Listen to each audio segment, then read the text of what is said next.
अस्सलाम वालेकुम दोस्तों। नाज़रीन, एक चीज हर पाकिस्तानी के माइंड में है, हर पाकिस्तानी जानता है कि अनकरीब इंडिया कुछ ना कुछ शैतानी कर सकता है, कुछ ना कुछ ऐसा खेल खेल सकता है जिसको हम जंग के नजरिए से देख सकते हैं। तो इसी तरह नाज़रीन, एक मरतबा फिर इंडिया ने अपने नापाक इरादे जाहिर कर दिए हैं। ये आपकी स्क्रीन के ऊपर एक बंदा चल रहा है, इसका नाम है लेफ्टिनेंट जनरल मनोज कुमार। ये वेस्टर्न आर्मी का कमांडर है, इंडियन वेस्टर्न आर्मी का जो इसका कमांडर है। नाज़रीन, ये अपने बच्चों से खिताब कर रहा था, जो उनकी फौज के बच्चे हैं उनसे खिताब कर रहा था। और उस खिताब के दौरान नाज़रीन, इस बंदे ने ना सिर्फ पाकिस्तान को जंग की और काफी ज्यादा नुकसान पहुंचाने की धमकी दी, बल्कि एक इशारा दिया इंडियन अवाम को कि वो भी मोहतात रहे, उनके साथ भी कुछ ना कुछ जो हो सकता है। अब नाज़रीन, ये इस बंदे की जो मुख्तसर सी क्लिप है, वीडियो क्लिप है, वो भी मैं आप लोगों को दिखाऊंगा कि किस तरह इसने ना सिर्फ पाकिस्तान को धमकी दी, बल्कि इससे इंडियन अवाम को किन किन चीजों में मोहतात रहने की जरूरत है वो भी मैं आप लोगों को बताता हूं। लेकिन नाज़रीन, यहां पर मैं आपको ये बता दूं कि इन लोगों के जो माइंड में चल रहा है, वैसे तो ये कहता है कि पाकिस्तान सोच भी नहीं सकता कि उसके साथ होने क्या वाला है। पाकिस्तान ने अपनी अल्हम्दुलिल्लाह सारी प्लानिंग की होती है, बेफिक्र रहे हैं आप लोग। आपने जब भी अपने नापाक इरादे जाहिर किए तो पाकिस्तान ने आपको बताया कि हम क्या सोचते थे और आपको किस तरह से समझते हैं, तो ऐसी बात नहीं है। वैसे जो माहौल जा रहा है इस वक्त, वो पाकिस्तान के लिए भी काफी ज्यादा नुकसानदेह है, इंडिया के लिए भी है। और जो इस वक्त इंडिया एक बहुत बड़ी गेम खेलने की कोशिश कर रहा है पाकिस्तान के साथ, अफगानिस्तान को इस्तेमाल करके, वो नाज़रीन कुछ इस तरह का माहौल पैदा कर सकती है जिससे ना फिर इंडिया निकल सकता है और ना ही अफगानिस्तान निकल सकता है। ठीक है, इस वक्त इंडिया का इरादा ये है कि वो अफगानिस्तान की, जैसे कि हम लोग देख रहे हैं कि फुल सपोर्ट कर रहा है। जैसे वहां पर जो अफगानी वजीर खारजा अमीर खान की, ये भारत गया और भारत जाके इसने एक मतलब भारतीयों को मौका दिया कि अब तुम लोग पाकिस्तान को भरपूर किस्म की धमकियां दो, हो सकता है कि पाकिस्तानी डर जाए। ऐसा हो नहीं सकता, क्योंकि जिस वक्त ये बंदा जाता है, दिल्ली में लैंड होता है, वहां पर जाकर जो बीजेपी सरकार के अहम रुकन है उनके साथ मुलाकात करता है, उसी वक्त से हम लोग देख रहे हैं कि इंडियन सोशल मीडिया के वो लोग जो इंडियन आर्मी का हिस्सा भी रह चुके हैं, यानी कि महल्ले की आंटियां, ठीक है, ये पाकिस्तान के ऊपर बढ़ चढ़ कर भौंकना शुरू कर देती हैं। तो नाज़रीन, उसके बाद फिर हम लोग देखते हैं कि अफगानिस्तान पाकिस्तान। प्रोग्राम में आगे जाने से पहले आप सब दोस्तों से गुजारिश है कि हमारे YouTube चैनल को सब्सक्राइब करें और साथ बने बेल आइकन को प्रेस कर दें, ताकि हमारी नई आने वाली वीडियो आप सब दोस्तों को टाइम पर मिलती रहे। पाकिस्तान के ऊपर अटैक कर देता है, जिसका पाकिस्तान की आर्मी भरपूर जवाब देती है। अफगानिस्तान को कई चौकियों से हाथ धोना पड़ता है, वहां पर उसके कई जो जवान हैं वो अपनी जिंदगी से हाथ धो बैठते हैं। तो फिर उसके बाद नाज़रीन, अफगानिस्तान भागा भागा जाता है सऊदी अरब और कतर के पास कि जंग बंदी करवाई जाए। तो इसके बाद आज फिर कुछ इस तरह की रिपोर्ट्स आ रही हैं कि अफगानिस्तान ने दोबारा से बिला इश्तियाल फायरिंग शुरू कर दी है बॉर्डर लाइन के ऊपर। तो बात कर रहे थे इंडिया और पाकिस्तान की, वापस उसी के ऊपर आते हैं। तो नाज़रीन, ये बंदा अपनी वीडियो में कहता है, मैं चाहूंगा कि आप इसका छोटा सा जो एक क्लिप है यहां पर पहले आप लोग सुन लें। वो फिर कोशिश करेगा हम पर हमला करने की, और उसमें ना हिम्मत है ना साहस है सामने से आकर लड़ने की, तो फिर वो पहलगाम की तरह कोई और आतंकी हमला करने का प्रयास करेगा।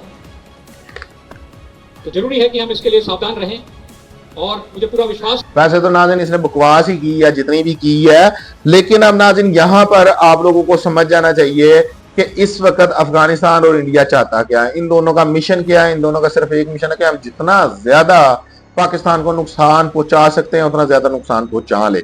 एक चीज तो जाहिर है कि ये दोनों मिलकर पाकिस्तान के ऊपर अटैक करना चाहते हैं, या वहां से पहले शुरुआत हो जाए जो कि हम लोग देख भी रहे हैं, या फिर यहां से पहले शुरुआत हो जाए।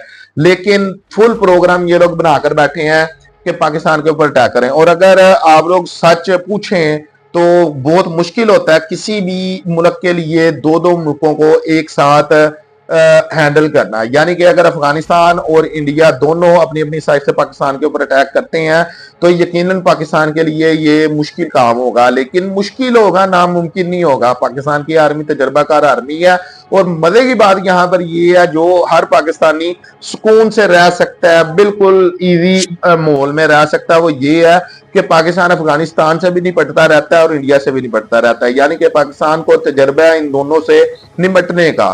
तो इस वजह से आप लोग ये कह सकते हैं कि अगर खुदा न खास्ता ये दोनों पाकिस्तान के ऊपर हमलावर हो जाते हैं तो फिर पाकिस्तान की जो आर्मी है वो इस चीज का तजर्बा रखती है कि इससे कैसे हमने निपटना है और उससे कैसे हम लोगों ने निपटना है। तो इस वजह से पाकिस्तानियों को सुकून में रहना चाहिए।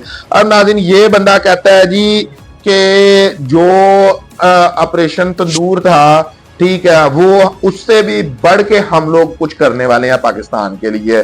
तो जिस तरह पाकिस्तान ने तंदूर में जनाब ठा ठा की थी, तो पाकिस्तान उससे भी बढ़ के फिर कुछ कर सकता है इनके लिए। ऐसा हो सकता है ना नाज़रीन। तो अब नाज़रीन ये बंदा कहता है कि जी वहां पर जो अटैक हुआ, वो पहलगाम शलगाम का जो अटैक हुआ, जो इन्होंने खुद एक मिली इनकी भगत थी वो करवाया, वैसा ही पाकिस्तान कुछ करने वाला है दोबारा। हालांकि मैं यहाँ पर इन लोगों से ये मतलब कोई थोड़ा सा भी अगर कोई इंडिया में कोई थोड़ा सा समझदार बंदा है, वो इन लोगों से ये पूछे कि इस वक्त देखें पाकिस्तान के अंदरूनी जो मामलात हैं वो किस तरह के जा रहे हैं। जो ठीक है वो ठीक है, हम लोग देख रहे हैं कि TLP का जो मार था उसके दौरान काफी ज्यादा अफरा तफरी हुई और माहौल खराब हुआ इस वक्त पाकिस्तान का। और जो पाकिस्तान की अफगानिस्तान के साथ मामला चल रहा है उसमें इस वक्त पाकिस्तान अपना ध्यान लगाकर बैठा हुआ है। और जो ओवरऑल पाकिस्तान की अंदरूनी सूरत हाल चल रही है, महंगाई, अभी सैलाब इतनी तबाही मचाई है, तो ऐसे वक्त में पाकिस्तान क्या कोई भी दुनिया का मुल्क हो, वो छेड़ना चाहेगा किसी मुल्क को, चाहे उसका जितना भी बड़ा दुश्मन हो, ठीक है, वो चाहेगा कि पहले अपने मामला क्लियर कर लें, अपने यहाँ पर सारा कुछ मैनेज कर लें। अगर फिर हमने कोई शैतानी इंडिया जैसी करनी भी है तो फिर बाद में कर लेते हैं। नहीं, क्यों अब मैं हैरान हूं कि कोई भी वहां पर कोई इतना अक्ल वाला बंदा नहीं है जो पूछे कि भाई पाकिस्तान को क्या तकलीफ है, वो अपने मामला ही पहले ठीक कर ले, वो बड़ी बात है, तो वो क्यों छेड़ेगा। लेकिन यहां पर इंडिया को ये तकलीफ है कि भाई पाकिस्तान में वो समझता है कि इस वक्त हालात खराब है तो ये मौका कर दो। अफगानिस्तान के साथ पाकिस्तान के हालात खराब है, मौका बड़ा अच्छा है, अटैक कर दो, ठीक है। पाकिस्तान को इस वक्त इस चीज का अंदाजा नहीं होगा। वो आपने मोदी का बयान सुना था जब इन्होंने जनाब बालाकोट में अटैक किया था, फिर वहां पर जनाब इनका अभिनंदन था, वो उसको हम लोगों ने चाय शाय पिलाई थी जब, तो उसके बाद भी इन लोगों ने माना नहीं कि हमारा कुछ हुआ। वो तो ऐसा हुआ कि अभिनंदन साहब जनाब पकड़े गए तो उनको जनाब उनकी खातिरदारी की गई, चाय शाय पिलाई उनको, तो फिर इंडिया की जो आवाम है उसको भी होश आई कि यार ये कुछ और बताते हैं, वो कुछ और है। तो मोदी ने जनाब उस वक्त एक बयान दिया था कि मैंने बड़ी प्लानिंग की, बादल थे, मैंने कहा यही अच्छा मौका है, पाकिस्तानियों को पता नहीं होगा कि आसमान में क्या उड़ रहा है, तो इनके ऊपर हमला कर दो, ठीक है। तो इसी तरह से जनाब इनका अब ये होगा कि यार वो अपने अपने मामला में फंसे हुए हैं, उनको इस चीज का पता ही नहीं होगा, वो ये चीज कर ही नहीं सकते होंगे, जनाब इनके ऊपर हमला कर दो, तो ऐसा नहीं है। तो खैर ये है कि यहाँ पर सोचने वाली तो बात है और हर वक्त एक्टिव रहने वाली भी बात है। इसको मजाक मस्ती में ही हम लोग नहीं ले सकते। बेशक हम लोगों को यकीन है कि इंशाल्लाह ताला इनको मुंह की खानी पड़ेगी, लेकिन फिर भी एक्टिव रहने की जरूरत है। यहाँ पर आप लोग ये जरूर याद रखें कि अगर खुदा न खास्ता इस तरह का माहौल बनता है कि इंडिया या अफगानिस्तान है ये एक पेज पर आके एक वक्त में झगड़ा करने की, जंग करने की कोशिश करते हैं पाकिस्तान के साथ, तो फिर माहौल इतने ज्यादा खराब हो सकता है कि वो ना इंडिया को पीछे हटने दे सकता है और ना ही अफगानिस्तान को पीछे हटने दे सकता है। तो अब तक के लिए इतना ही। जैसे इस बारे में कोई नई न्यूज आती है ना दिन आप लोगों को जरूर चाहेंगे। अपना ख्याल रखिएगा। शुक्रिया, अल्लाह हाफिज।